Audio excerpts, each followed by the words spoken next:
బంగాళాఖాతంలో ఏర్పడిన అల్పపీడన ద్రోణి కారణంగా అల్లూరులో మంగళవారం భారీ వర్షం కురిసింది. అల్లూరు మండల వ్యాప్తంగా దాదాపు 33 మిల్లీమీటర్ల వర్షపాతం నమోదైనట్టు తహసీల్దార్ లక్ష్మీనారాయణ తెలిపారు.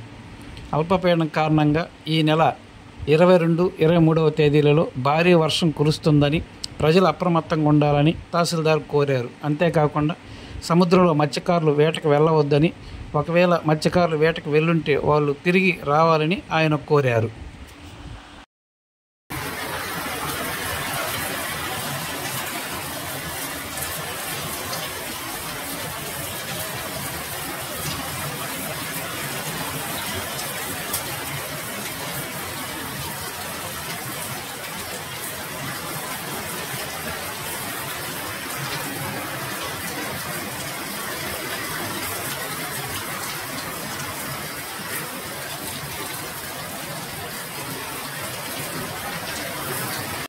మరిన్ని తాజా వార్తలు తెలుసుకునేందుకు మన గ్లోబల్ న్యూస్ టీవీని సబ్స్క్రైబ్ చేసుకోండి.